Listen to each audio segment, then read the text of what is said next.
이렇게 상사에게 말을 할 때는요, 말끝을 흐리거나 눈을 내리깔거나 어깨가 구부정하거나 그러면요, 안 돼요. 다른 사람에게 얕보이지 않으면서 예의 있게 말하는 말투 알려드릴게요. 사람들한테 유독 얕보이는 사람들이 있어요. 다른 사람들의 말에 동조만 하는 사람들이에요. 자기 의견 없이 동조만 하면 사람들이 나를 좋아하게 될 줄 아는 사람들이 굉장히 많습니다. 직장에서도 회의 시간에 단 한마디 자기 의견을 말하지 않고 듣기만 하는 사람을 좋아한다고 생각하는 사람들이 많아요. 하지만 다른 사람들과의 소통에서 자기 의견을 말할 수 있는 사람을 훨씬 더 좋아합니다. 여기에서 우리가 명확하게 자기 의견을 말한다는 것에 대한 기준이 좀 있어야 되는데요. 자기 의견이 없는 사람들한테 사람들이 이런 이야기들을 하기도 하잖아요. 나는 자기 주장이 확실한 사람이 좋아. 야, 나는 그래도 자기 의견 내는 사람들이 좋아. 이렇게 말하는 사람이 있거든요. 하지만 이 말의 의미는 나의 의견에 동의하면서 그 의견과 비슷한 다른 의견 혹은 가끔 소신을 밝히는 사람이 마음에 든다, 이 의미예요. 자기 주장이 강한 사람의 의미인 다른 사람들의 말은 듣지 않고 자기의 생각만 옳다고 주장하는 사람을 사람들은 좋아하지 않아요. 우리는 이 사이에서 어떤 처신을 해야 될까요? 매번 반박만 해도 안 되고 매번 자기 소신을 밝혀도 안 된다는 거죠.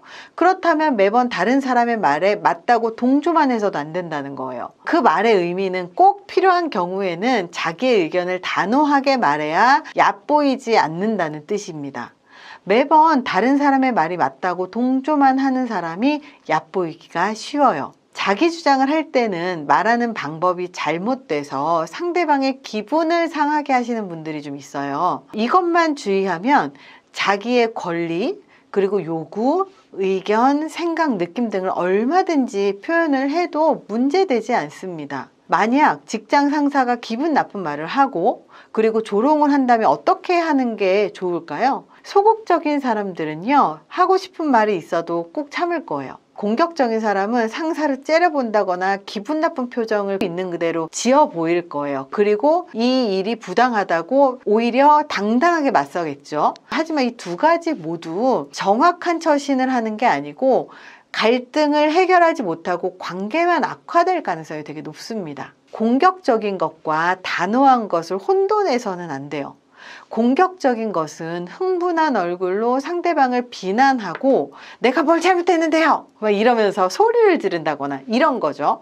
근데 단호한 것은 명확하게 나의 입장을 제대로 표현하는 거예요. 그래서 엄격한 태도를 갖고 있거나 입장을 취하는 것을 말을 합니다. 이럴 때 얕잡아 보이지 않는 방법 3가지를 알려드릴게요. 첫 번째, 명확하게 피드백을 요청해라.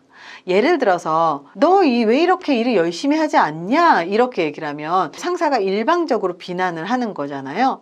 근데 여기에서 열심히라는 말의 기준이 굉장히 모호해요. 이 말의 전제는 상사가 만족하는 수준만큼 열심히 하지 않았다는 거예요. 예를 들어서 여기에 또 할 말이 있잖아요. 우리는 저는 일주일에 이틀을 야근을 했습니다 이렇게 얘기를 해도요, 상사는 야, 야근하면 뭐하냐, 일을 제대로 해야지, 잘하란 말이야, 잘. 이렇게 하면 이때부터는 아마 할 말이 없어질 거예요.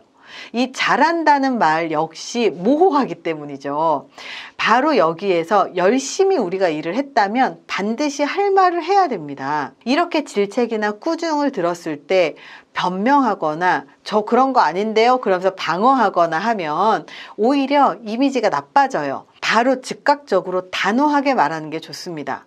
직장 상사가 마음에 들어하지 않는 게 무엇인지 명확하게 피드백을 받는 게 현명한 일이겠죠. 어떤 부분이 제가 잘하지 못한 부분인지 알려주십시오. 팀장님께서 말씀하신 대로 했다고 생각을 했는데 제가 다른 부분이 있었나 봅니다. 그 부분을 알려주십시오. 이렇게 상사에게 정중하게 말을 하면 상사에게 강력하고 단호한 사람이라는 인상을 주면서 더 이상 만만하게 보지 않습니다. 만약에 업무를 핑계 삼아서 마음에 들지 않는다는 표시를 했다면 명확하게 피드백을 하지 못할 것이고, 명확한 부분이 있다면 피드백을 받음으로써 우리의 실수를 바로잡을 수 있게 됩니다. 그렇기 때문에 피드백을 요청해 주십시오. 2번째입니다. 정중한 자세로 말을 하세요. 이렇게 상사에게 말을 할 때는요, 말끝을 흐리거나 눈을 내리깔거나 어깨가 구부정하거나 그러면요, 안 돼요. 눈을 바라보되 기분 나쁜 감정으로 바라보시면 안 됩니다. 다 드러납니다. 어깨를 펴고 말의 끝맺음을 명확하게 하세요.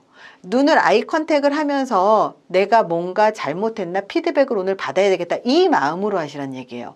그 감정들이 모두 눈빛, 표정, 자세에서 다 드러납니다. 직장 상사는 결과만 보고 그냥 마음에 들지 않을 때 기분이 상할 수 있어요.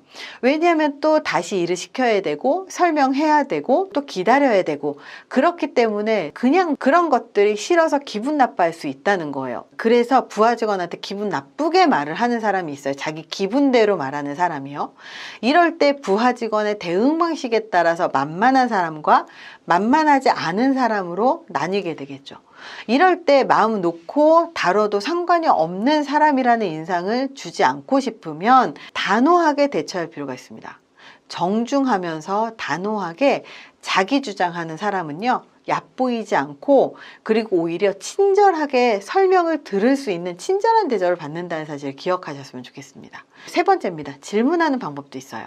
만약 팀장님이 너는 능력이나 자질이 부족해 이렇게 지적을 하면 제가 어떤 능력과 자질을 갖춰야지 될까요? 라고 하면서 그 자리에서 바로 묻는 게 좋습니다. 이 부족하다는 말을 듣고 부족하지 않은 사람이라는 사실을 자기 입으로 설명을 하는 것보다 상대방이 답변할 수 있게 만드는 게 훨씬 현명한 대처법입니다. 질문은 힘이 굉장히 세요. 길게 설명하면 자기 입장을 합리화한다고 여길 수 있지만 적절하게 질문을 하면 상대방의 의견을 들으면서 반론도 준비할 수 있고 그리고 그 이야기를 들으면서 정말로 내가 반성할 부분이 있는지 피드백을 받을 수 있기 때문에 그런 과정이 중요합니다. 누구나 입장은 다를 수 있고 그리고 판단 기준이 다를 수 있습니다. 질문에서 들어야 내가 정말 내 입장이 맞는 건지 아니면 내 생각이 맞지 않았을 수도 있거든요. 혹은 상대방이 진짜 맞았을 수도 있고요. 설명하면서 스스로 자기 생각이 틀렸다는 걸 깨닫게 될 수도 있어요. 그렇기 때문에 질문을 하는 것 굉장히 힘이 셉니다. 이렇게 세 가지 방식이 있을 수 있습니다. 내가 생각했을 때 이유 없이 비난한다고 생각이 들거나 아니면 꼬투리 잡는다는 느낌이 들거나 괜히 화를 낸다는 생각이 든다면 명확한 피드백을 요청하는 방법, 그리고 정중한 자세로 이야기를 하는 방법, 그리고 질문하는 방법, 이 세 가지를 적절하게 활용을 하면서 내가 피드백을 받아서 발전해야 되는 부분이 있는지도 한번 확인해 보시고 그리고 이런 방식을 통해서 상대방 스스로가 괜히 꼬투리를 잡는 건 아닌가 스스로 생각할 수 있는 기회도 만들 수 있고 이 과정에서 나는 만만한 사람이 아니라는 사실을 명확하게 보여줄 수가 있거든요. 아주 사소하지만 대화를 하는 그 과정 속에서 만만한 사람과 만만하지 않은 사람이 빠르게 결정이 된다는 사실을 기억하십시오. 그리고 만약에 내가 명확하게 잘못한 게 있고 그리고 내 실수가 있다면 내 열심히 배우겠습니다라고 정중하게 배우겠다는 자세를 보여주세요. 이렇게 상호적인 것이기 때문에 내 입장만 옳은 건 세상에 아무것도 없습니다. 상대방도 마찬가지예요. 상대방도 상대방의 입장만 옳은 건 세상에 없다라는 걸 알게 되거든요. 그래서 이런 과정을 통해서 만만하지 않게 보이면서 이것을 연습을 통해서 우리가 장착해야 되는 인간관계 스킬로서 활용하셨으면 좋겠습니다. 이번 영상이 도움이 되셨길 바랍니다. 감사합니다.